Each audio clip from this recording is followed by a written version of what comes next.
Comment tu vas, Mister, en forme? En forme, toi? Ah oui. Donc, tout le monde, j'espère que vous allez bien aujourd'hui.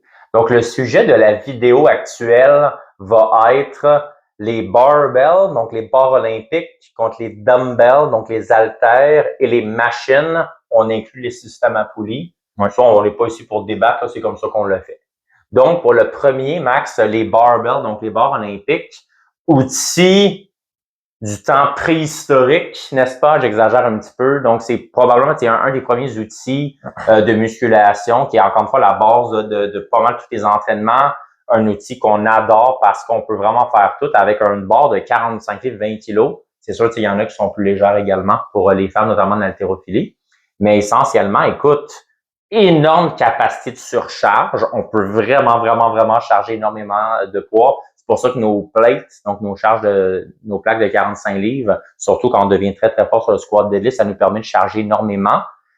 Pour la plupart, c'est quelque chose de quand même pas mal stable. Ouais. Si on est ancré dans le banc avec le bench press, shoulder press, whatever, ben tout ce qui est bilatéral, donc les deux côtés en même temps ici, ça nous permet d'avoir une bonne stabilité. Fait qu'on sait que la stabilité, c'est quelque chose d'important, tant pour le développement musculaire que pour générer de la force. Et pour éviter les blessures. Oui, absolument. Moins de risque de blessure. Puis pour la barbell, c'est certain que comme tout mouvement, ben on peut faire pratiquement tous les mouvements du corps. Ouais. Fait que, est-ce que Max, tu aurais des inconvénients d'une barbell à main qui vient en tête? Rapidement, quand je pense comme ça, deux désavantages de la barbell, contrairement, mettons, au dumbbell ou à la machine, c'est qu'il y a beaucoup d'exercices qui vont être limités dans l'amplitude de mouvement. Je vais prendre, par exemple, un exercice que j'aime souvent dire en exemple, le bench press, mettons. Quand on bench, ben, dans le bas du mouvement, à la partie étirement, ben, on va être limité où est-ce que la barre va toucher notre chest ou notre corps. Fait que c'est ça, tandis qu'avec des dumbbells ou avec une machine, on pourrait descendre plus bas, plus vers l'arrière puis avoir un meilleur étirement. Puis aussi, vu que la barre est reliée, contrairement à des dumbbells aussi, je crois qu'avec des dumbbells, il y a plus de choix d'exercice et de variations peut-être qui se fait. Vu que ça inclut des variations unilatérales et tout. Donc, c'est peut-être les deux désavantages de la barbell, je dirais. En fait, trois désavantages. Si j'inclus, mettons, le poids initial de 45 livres, mettons, pour le monde qui sont moins forts, puis que des fois 45 livres, dans certains exercices, ça peut être trop pour eux autres. Ça peut vraiment être trop. Puis c'est sûr qu'il y a des barres, mettons, c'est pas des barres olympiques, là, mais mettons, si on s'entraîne à la maison puis on s'achète une grande barre au Walmart Canadian Tire. Quoi, 15-20 livres? C'est ça, il y en a que ça peut être 15-20 livres. Fait que ça, c'est moins pire, mais en général, si vous allez dans un gym, c'est ça, les barres vont peser 45 livres en moyenne. Fait que des fois, ça peut être trop. Donc, c'est ça. Les trois désavantages, je dirais que c'est ça. Le fait que ça limite l'amplitude de mouvement dans certains exercices et ça limite le nombre de variations.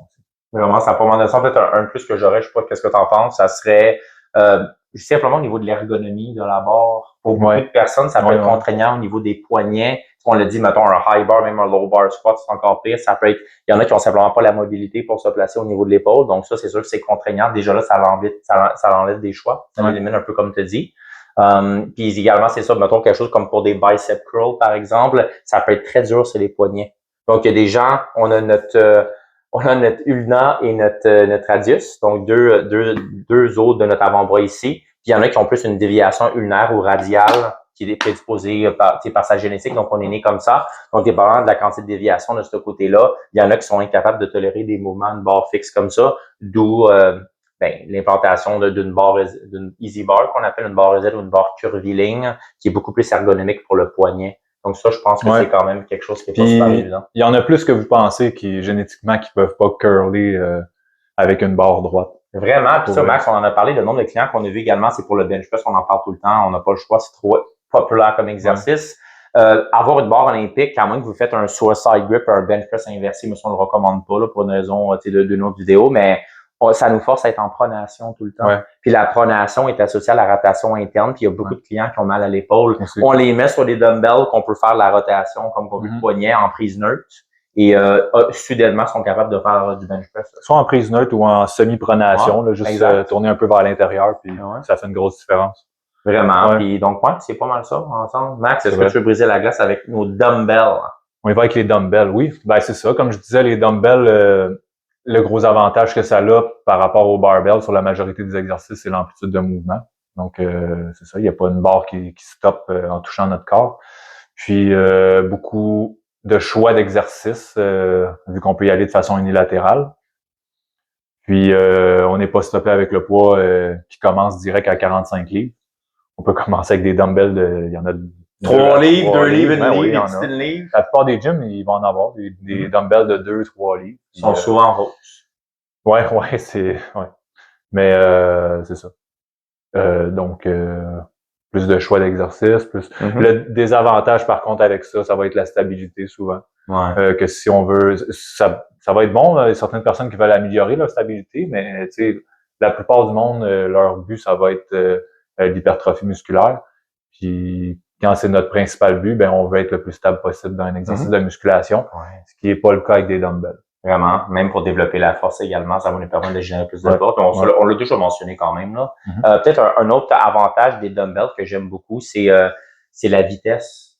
Surtout, c'est pour eux qui n'ont pas de dumbbell ajustable à la maison, mais tu sais, dans un gym, la vitesse pour vraiment placer, dans notre vidéo, tu sais, de pour sauver du temps, on en a parlé. La barre olympique, c'est long. Souvent, tu sais, à moins, on parlait tout à l'heure justement dans l'auto, pour le bench press et bent over row, là, la chance que vous ayez la charge identique sont très faibles. Fait que souvent, il faut enlever les plates, les remettre. C'est long, un peu comme des dumbbells ajustables. Les dumbbells dans un gym, tu as genre ton 15, 20, 22,5, 25. Tu peux avoir 3-4 paires de dumbbells. Oui, tu vas avoir un jambon, c'est pas grave.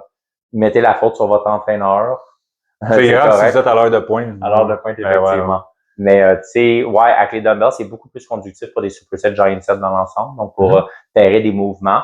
Et vous prenez la charge, encore une fois, telle qu'elle est. Vous n'avez pas besoin d'enlever l'eau d'élevé. Ça sauve beaucoup de temps pour ceux qui sont pressés. Et peut-être un inconvénient un inconvénient des dumbbells également que je trouve, c'est que c'est la capacité à charger. C'est pas super intéressant. T'sais, on parlait maintenant quelqu'un avec un back squat très rapidement. Surtout pour des femmes, là, tu vas faire du RDL ou du dumbbell deadlift, peu importe, du goblet squat. Ça va votre bas de corps va tellement rapidement prendre la force, c'est normal, surtout comme débutant. Fait que vous allez rapidement surpasser la capacité à charger. Puis en plus, on en a parlé, le gym au Québec, le plus populaire, mais qui a le plus de succursales, je ne me trompe pas, il faudrait que je check les stats. Antoine, peut-être qu'il va dans les commentaires nous le dire, mais Econo Fitness, Econo Fitness, là, ça arrête à 75 livres. 75 livres pour beaucoup de personnes, ça paraît lourd, mais pour quelqu'un qui ça fait longtemps qui s'entraîne quand même, qui est assez dur, c'est assez facile de se rendre là, surtout pour les mouvements de bas de corps. Fait que rapidement, ça va pas être assez lourd. Oui, c'est vrai. Fait que c'est ça. Puis comme tu dis, on peut pas prendre autant pesant dans la plupart des exercices dans les compound movements, quelqu'un qui s'entraîne plus longtemps. C'est limitant. Puis des fois, c'est le setup aussi. Ouais, ben oui. Des fois, juste le shoulder press, gros, aide-moi à le partir.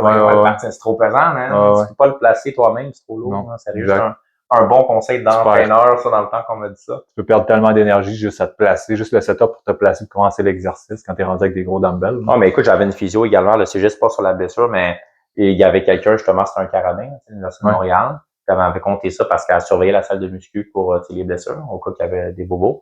Et la personne, je pense qu'elle avait des dumbbells de 90-95 livres apparemment. Il s'est placé le shoulder press, il a disloqué son épaule. Donc ça, c'est l'enfer, c'est ça, la peut être évité s'il y aurait eu, mettons, une barre olympique ou il n'y aura pas eu d'ego. Mais comme préventionniste à la base, même si tu as sensibilisé, des fois les gens ne le feront pas. Fait que juste enlever les dumbbells complètement, il n'y a pas ça pour le nom.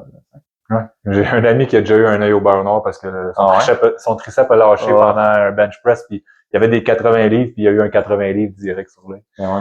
Aucun sens. Mac, qu'est-ce que t'en penses qu'on attaque que les machines? Oui, vas-y. Alors, écoute, les machines, tout le monde, là, il y a plein de marques différentes. Atlantis, Life Fitness, Prime, il y en a tellement. C'est sûr que, avoir des machines à la maison, c'est un bel objectif, mais c'est vraiment dispendieux. Là, on le dit, là, un leg press, ça peut coûter 3-5 000 $, facilement, là, Un leg extension, un système à poulie, des vraies de qualité, c'est une couple de milliers de dollars, fait que c'est pas super réaliste. Un abonnement au gym de nos jours, c'est peut-être 600, 700, mettons, dans une année. Puis vous avez accès. Dans des bons gyms. Vous avez accès à une gamme énorme là, de différents appareils. Fait que c'est le fun. Mais pour eux qui ont un abonnement au gym ou qui sont prêts à quand même débourser, c'est sûr que, encore une fois, c'est le plus sécuritaire possible. Donc, tu sais, moi, j'ai tout le temps compris, je critiquais beaucoup les entraîneurs dans le temps, qui commençaient avec des nouveaux, qui mettaient tout sur des machines. Moi, je me pensais, faut que tu montres à ton client comment tu fais des squats. Moi aussi. Mais si Si ton but, c'est que le client ait des résultats et qu'il se blesse pas, la meilleure chose que tu peux faire pour prévenir des blessures, c'est d'enseigner les personnes. Donc oui, il y a un enseignement, il y a des éducatifs à transmettre comment tu fais un appareil correctement, au bon setup avec la bonne amplitude. Leur faire savoir encore une fois que, tu sais, si votre leg press est déjà lourd, ça, juste avec le traîneau sans charge, mettez pas de charge pour l'instant. Ça, c'est toutes des choses que le coach doit expliquer. Mais en gros, tous les appareils, c'est sûr que l'idéal, ça sera encore une fois qu'on a bien transmis l'information comme coach aux personnes, ils vont pouvoir choisir également explorer. On est dans l'exploration beaucoup. Prendre des appareils qui fit plus avec son ergonomie. Ça, avec 100%, je vais le dire tout de suite, parce que c'est important.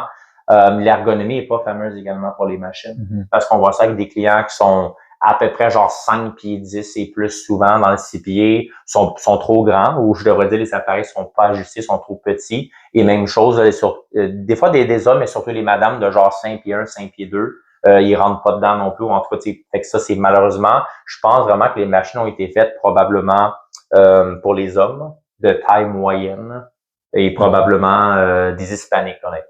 Parce que, tu sais, clairement, ils ont tendance à fitter la démographie majoritaire, mais c'est pas quelque chose souvent qui est tout le temps réaliste. Ouais, c'est très limitant dans ça. Fait que ça, c'est un problème. Puis c'est sûr, c'est quelque chose qu'on a dit, les machines, parmi les trois, encore plus que le bar olympique, on a le maximum de stabilité. Fait que ça, c'est vraiment, vraiment écœurant parce qu'encore une fois, ça, c'est sûr que c'est une des raisons pour laquelle que c'est beaucoup plus sécuritaire parce qu'on a le maximum de stabilité. On peut vraiment juste se concentrer sur l'épuisement. Ça vient un autre avantage vraiment intéressant.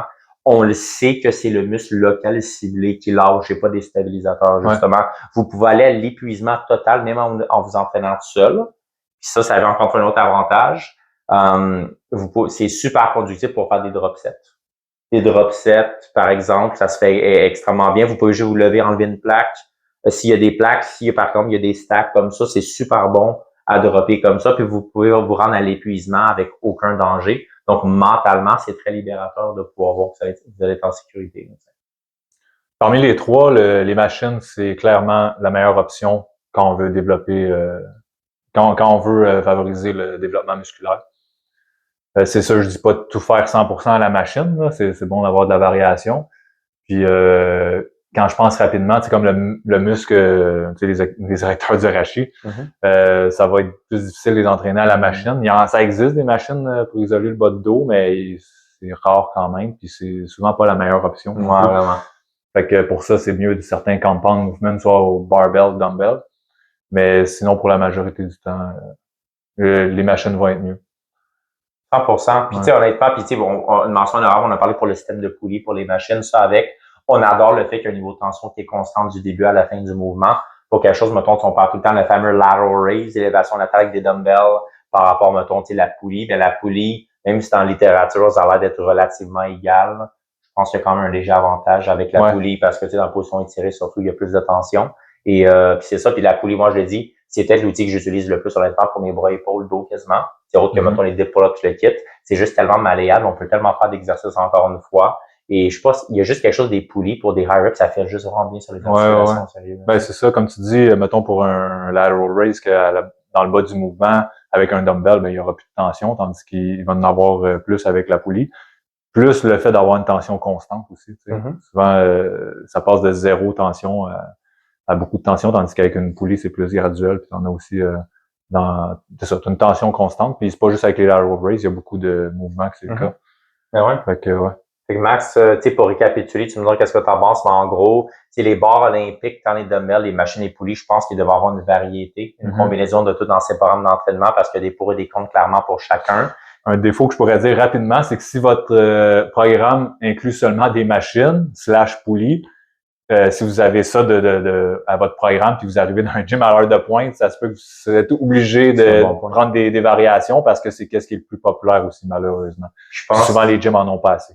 Si on parle d'expérience également, ça va arriver souvent, tu sais, s'il y a genre 3-4 bench avec la barbell ou des racks à squat ou des power racks en général, les barres olympiques souvent peuvent être prises.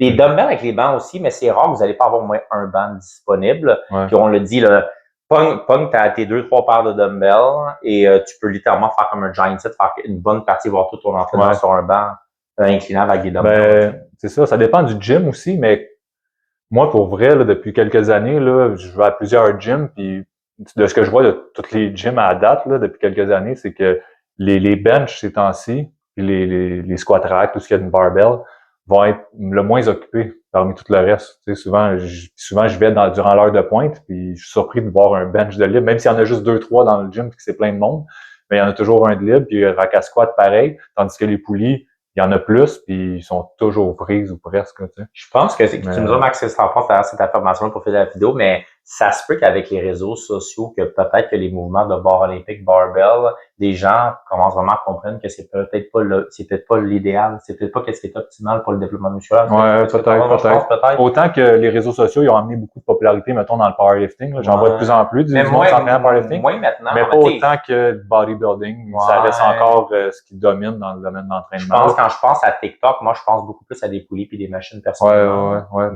C'est peut-être pour ça, sûrement. Ouais, ça domine encore. Fait qu'en gros, tout le monde, pour finir, ça va dépendre du contexte. Moi, je comprendrais honnêtement vraiment tout. C'est sûr que si vous vous entraînez tout seul, puis vous voulez vraiment maximiser votre prévention de blessures des machines, ça serait prudent. Mais c'est sûr que, comme Max a dit, si vous faites juste des machines, honnêtement, vous allez laisser des gains sur la table, honnêtement. Surtout pour ceux qui ont la force, le développement de la force à prendre en considération. Nos stabilisateurs ont pas l'air d'être si importants qu'on le pensait initialement, mais je pense que c'est quand même vraiment pas quelque chose à ignorer. Exact. Ça a-tu du sens, mister? Ouais. Donc, tout le monde, merci.